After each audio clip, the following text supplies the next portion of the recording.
बोलिए प्रेम से श्री सद्गुरु महाराज की जय। श्री सद्गुरु महाराज की जय। श्री सद्गुरु महाराज की जय। संत सद्गुरु महर्षि में ही परमहंस जी महाराज द्वारा रचित सत्संग योग भाग 4 के से पाठ कल हमने पैरा 59 में देखा था सार रूप से कि सृष्टि के जिस मंडल में जो रहता है उसके लिए प्रथम पहले उसी मंडल के तत्व का सहारा ग्रहण करना स्वभावानुकूल होने के कारण सरल होता है। जैसे हम लोग स्थूल मंडल में रहते हैं तो स्थूल शरीर का सहारा, अगर पूछा जाए कि स्थूल शरीर का क्या सहारा है तो साधन के लिए जिस आसन में बैठते हैं उसमें शरीर का ही तो सहारा रहता है। अगर शरीर सीधा नहीं लेकर बैठेंगे तो साधना में वैसी सफलता नहीं मिलेगी। इसलिए कहा भी है समासन आसीनो समकायो यथा सुखम और समकाय चिरोग्रीवन। गुरु महाराज भी लिखते हैं अपनी पदावली में कि धर गर मस्तक सीध साध। धर मतलब गर्दन के नीचे का भाग, घर मतलब गला, मस्तक धर गर मस्तक सीध साध आसन आसीना। और बैठ के चख मुख, चक्षु मतलब चक्षु, आंख मुख बंद और क्या करें तो इष्ट मानस जप ध्यान। अपने इष्ट का मानस जप करो और ध्यान करो। तो शरीर का भी अवलंब चाहिए, मन का भी अवलंब चाहिए, क्योंकि मन से मानस जप करेंगे। जप वर्णात्मक शब्दों का होता है, इसलिए शब्द का सहारा स्थूल मंडल के, फिर स्थूल मंडल के ही रूप का, स्थूल रूप का सहारा मानस ध्यान में। और स्थूल रूप क्या होता है तो बहुत से बिंदुओं का समूह होता है। तो जब मानस ध्यान हो गया हमारा, मतलब बहुत से बिंदुओं पर मन जम गया, अब उससे भी समेट कर एक बिंदु पर लाए तो बिंदु का परिमाण रहित होता है। इसलिए हम स्थूलता से सूक्ष्मता में चले जाते हैं और सूक्ष्मता में जाने पे सूक्ष्म लोक का शब्द पकड़ा जाता है और क्रमशः आगे बढ़ते जाते हैं। इसके लिए सद्गुरु की सेवा, उनके सत्संग, कृपा और अतिशय ध्यानाभ्यास की अत्यंत आवश्यकता है। अब पैरा 60। दृष्टि योग बिना ही शब्द योग करने की विधि यद्यपि उपनिषदों और भारतीय संत वाणी में नहीं है, तथापि संभव है कि बिना दृष्टि योग के ही यदि कोई सुरत शब्द योग का अत्यंत अभ्यास करे तो कभी न कभी स्थूल मंडल का केंद्रीय शब्द उससे पकड़ा जा सके और तब उस अभ्यासी के आगे का काम यथोचित होने लगे। क्या कहते हैं कि उपनिषदों में और भारतीय अर्थात हिंदी की जो हिंदी भाषा में जो संतों की वाणियां हैं उनमें दृष्टि योग करने के बाद ही शब्द योग करने को कहा गया है। बिना दृष्टि योग किए शब्द योग करने की विधि वहां पर क्या कहेंगे सजेस्टेड नहीं है, लेकिन एक सिद्धांत के रूप में ऐसा संभव है सैद्धांतिक स्तर पर कि कोई दृष्टि योग नहीं करे। दृष्टि योग मतलब बिंदु ध्यान नहीं करे और खूब जम के एकदम लगातार सीधा सुरत शब्द योग का मतलब शब्द साधन ही करते रहे, नादानुसंधान ही करते रहे, तो संभव है कि कभी न कभी स्थूल मंडल का केंद्रीय शब्द उससे पकड़ा जाएगा। स्थूल मंडल का केंद्रीय शब्द कहाँ ले जाएगा? फिर से वही स्थूल और सूक्ष्म की संधि पर, और वहां पहुंच गए तो संधि है इसलिए सूक्ष्म मंडल का शब्द मिल जाएगा और आगे का काम होने लगेगा। तो ऐसा नहीं कि असंभव है, लेकिन अत्यंत दुष्कर है, अत्यंत मुश्किल है। वही कहते हैं कि तथापि संभव है कि बिना दृष्टि योग के ही यदि कोई सुरत शब्द योग का अत्यंत अभ्यास करे तो कभी न कभी स्थूल मंडल का केंद्रीय शब्द उससे पकड़ा जा सके और तब उससे उस अभ्यासी के आगे का काम यथोचित होने लगे। आगे का काम मतलब और ऊपर के मंडलों के शब्दों का ग्रहण करना। क्योंकि अंत में जो हम लोग दृष्टि साधन भी करते हैं तो शब्द पकड़ने के लिए करते हैं ना, इसमें होने लगेगा। इसका कारण यह है, क्यों ऐसा होता है कि अंतर के शब्द में ध्यान लगाने से यही ज्ञात होता है कि सुनने में आने वाले सब शब्द ऊपर की ही ओर से आ रहे हैं, नीचे की ओर से नहीं। अंदर में जो भी शब्द सुनाई देता है, सारे के सारे शब्द ऊपर से नीचे की ओर आते हैं। शब्दों के प्रवाह की दिशा ही वही है। किसी भी मंडल का शब्द हो, उस मंडल के उच्च बिंदु से ऊपर से नीचे की ओर प्रवाहित होता है। और हम जब उसको पकड़ेंगे तो हम उसका उल्टा पकड़ते हुए जाएंगे तो ऊपर ही पहुंचेंगे। और अगर कोई भी स्थूल मंडल का केंद्रीय शब्द भी यदि किसी तरह से पकड़ लिया गया और उसको पकड़ के उस पर ध्यान लगाए रखेंगे तो उससे सूरत खींच के कहाँ जाएगी? ऊपर जाएगी। ऊपर जाएगी तो कहाँ लेके वो शब्द चला जाएगा? स्थूल मंडल का शब्द है तो स्थूल मंडल के केंद्र पर ले जाएगा। और स्थूल मंडल का केंद्र क्या है? बार बार सुन चुके हम लोग, स्थूल और सूक्ष्म मंडलों का संधि या मिलन तल है, तो वहां पर जाकर सूक्ष्म मंडल का शब्द पकड़ा जाएगा। इसमें कुछ असंभव नहीं है, लेकिन ये अत्यंत मुश्किल है। इसका कारण यह है कि अंतर के शब्द में ध्यान लगाने से यही ज्ञात होता है कि सुनने में आने वाले सब शब्द ऊपर की ही ओर से आ रहे हैं, नीचे की ओर से नहीं। और ये अगर ध्यान में बिंदु पर नहीं भी पहुंचे, अभी उतनी एकाग्रता नहीं आई है, लेकिन मन थोड़ा थोड़ा सिमटने लगा, एक छोटे क्षेत्र में भी सिमटने लगा, तो जैसे जैसे सिमटाव शुरू होने लगता है मन का, और वातावरण अगर चारों तरफ का शांत है तो अंदर में शब्द सुनने में आते हैं उस तरह के, जैसे चिड़िया के चींची चहचहाने का शब्द, या फिर घंटी का शब्द मंदिर में, या बड़े घंटे का शब्द, इस तरह के, या लहरों का शब्द समुद्र के, ऐसे बहुत से शब्द सुनाई देने लगते हैं। सत्संग योग में ही है एक जगह शालिग्राम सिंह साहब का वचन कि जब शब्द सुनाई देता है तो दाहिनी ओर का शब्द पकड़ना चाहिए। राधा स्वामी साहब के मत में भी है कि भौरों का भी, भौरों का भी, भ्रमर का भी गुंजन की आवाज आती है। बाईं दिशा से आने वाले शब्द जो है काल की लार का है उसको राधा स्वामी साहब ने। और गुरु महाराज कहते थे कि जब ध्यान लगाएंगे तो बायां दायां कुछ नहीं पता चलता है, मस्तक के बीच से ठीक ऊपर की ओर से आवाज आ रही है। सारे शब्द अंत में केंद्र की ओर से आना प्रतीत हो जाते हैं। तो वही कहते हैं, सुनने में आने वाले सब शब्द ऊपर की ओर से आ रहे हैं, नीचे की ओर से नहीं। और वह केंद्रीय शब्द भी ऊपर की ही ओर से प्रवाहित होता है। शब्द ध्यान करने से मन की चंचलता अवश्य छूटती।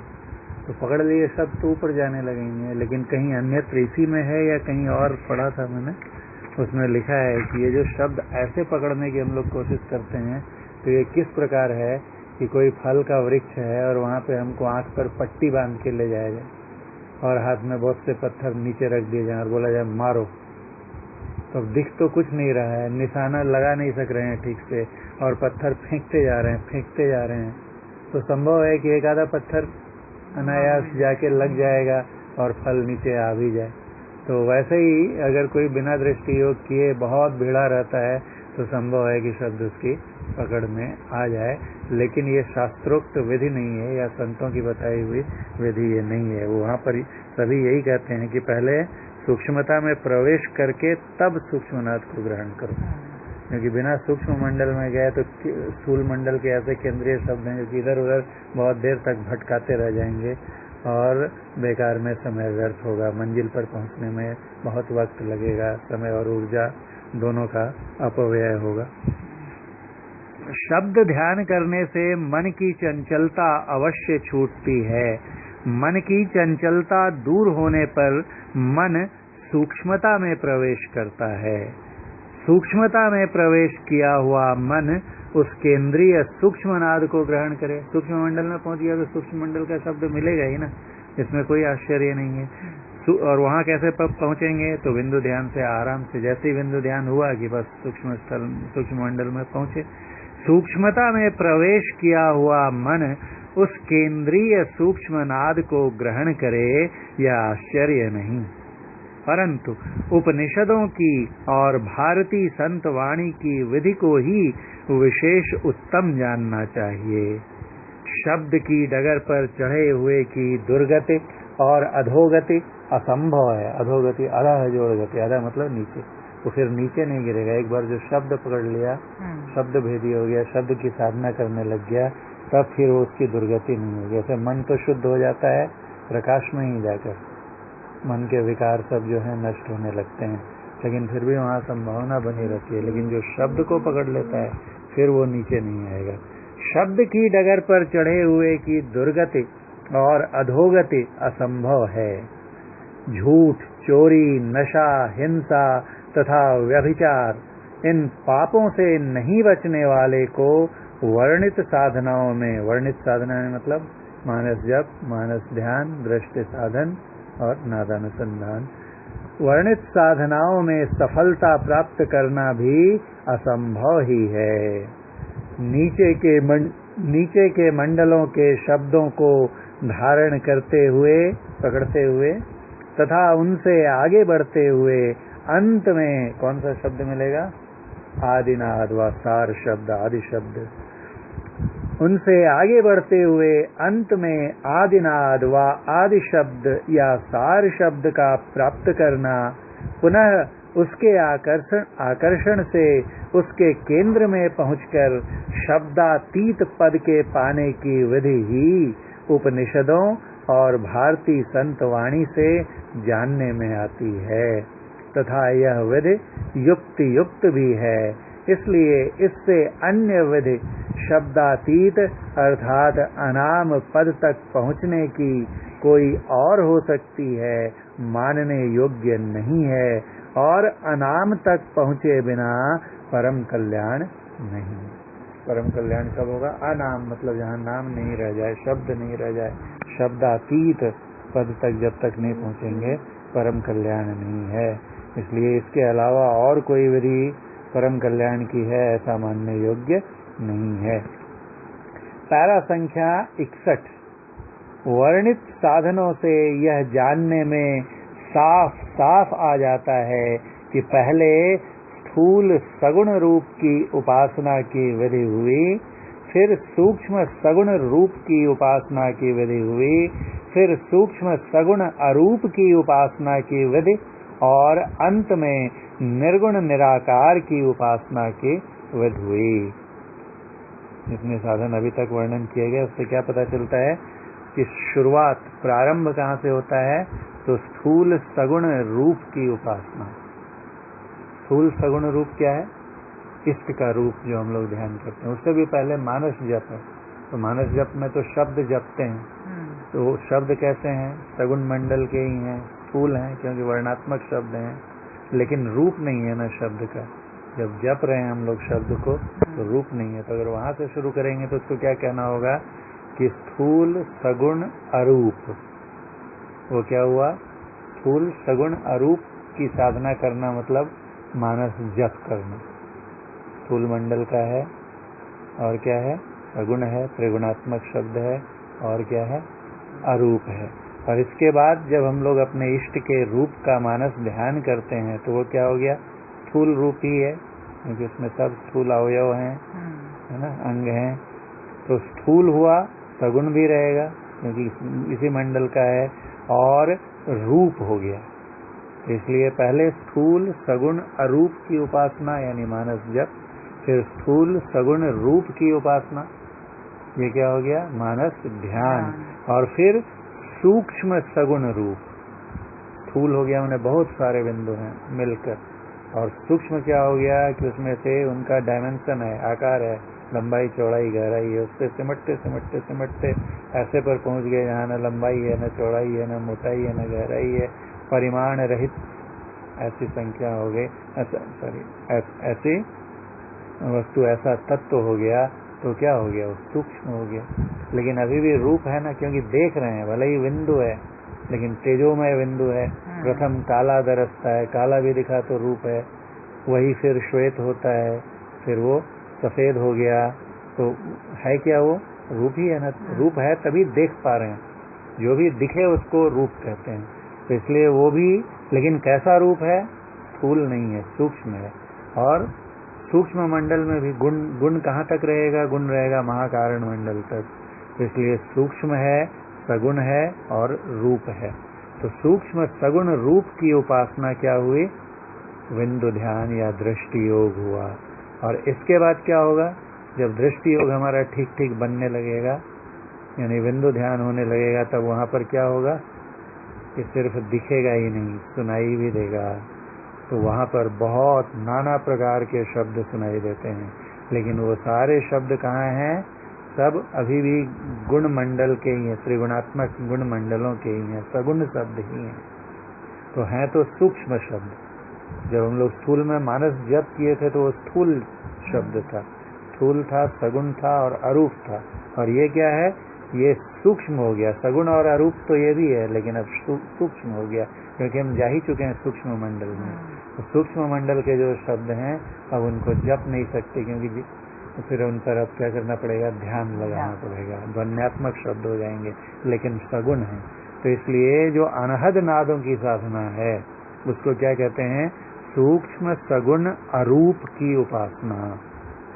और इन्हीं शब्दों में से आगे बढ़ते बढ़ते बढ़ते बढ़ते अंत में एक शब्द बचेगा जो कहाँ का है? चेतन मंडल का है। चेतन मंडल कहाँ है? तो सगुण प्रकृति के परे है, जड़ प्रकृति के परे है। वहां पर गुण नहीं रहते, गुणातीत मंडल है वो।